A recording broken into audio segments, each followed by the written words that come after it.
ভাই আজকে 26শে জানুয়ারি প্রজাতন্ত্র দিবস।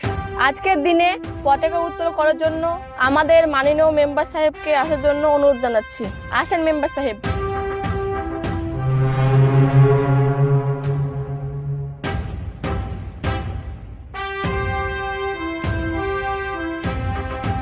সবাই তালি দেবেন।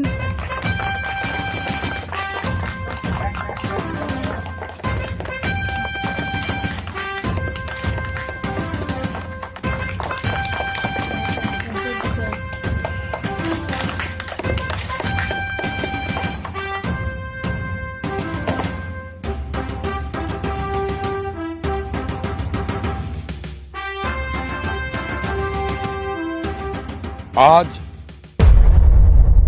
26শে জানুয়ারি আমাদের দেশের ৭৭তম প্রজাতন্ত্র দিবস। সেই উপলক্ষে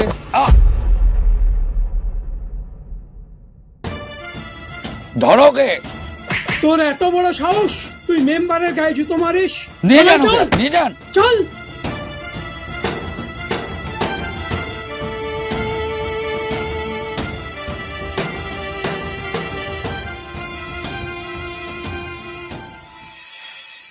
আপনাদের বাড়িতে লাশটা দিয়ে গেলাম, আপনারা সব বুঝে পেয়েছেন তো? তাহলে আমরা আসছি। স্যার, আমার ছোট একটা প্রশ্ন ছিল। হ্যাঁ বলো। আচ্ছা, লাশ আপনারা আমাদেরকে দিয়ে কি বোঝাতে চাইছেন?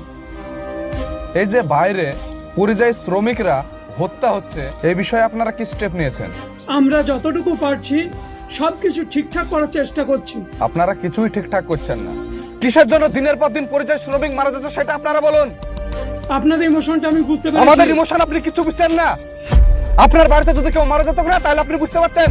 আমরা বাঙালি হয়ে যদি বাইরে মার খাই, এই মাইনুল থামো। আমাদের দেশে যদি নিরাপদ না থাকে তাহলে কি করে হবে?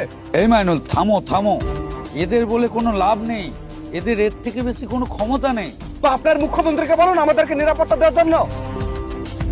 দেখো, ভিন রাজ্যে মানে অন্য রাজ্যে আমাদের এই রাজ্যের মুখ্যমন্ত্রী কি প্রোটেক্ট দেবে? ভোট নেওয়ার সময় তো এই জেলা থেকে ওই জেলা ছুটে বেড়ান, তখন তো বলতে হয় না?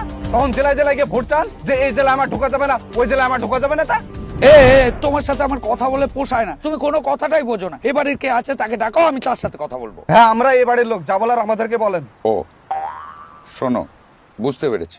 এই বাড়িতে একটা মৃত্যু ঘটেছে, এ বাড়িরই কেউ মারা গেছে। আমাদের সরকার থেকে এই বাড়ির একটা মেম্বারকে একটা চাকরি দেওয়া হবে, এটা বড় কথা নয়? চাকরি দিলে কি এর সমস্যার সমাধান? যে ছেলেটা মারা গেল সেই ছেলেটার প্ল্যানকে আপনি এনে দিতে পারবেন? এই দেখো, তোমার সাথে কথা বলে না আমি বোঝাতে পারবো না।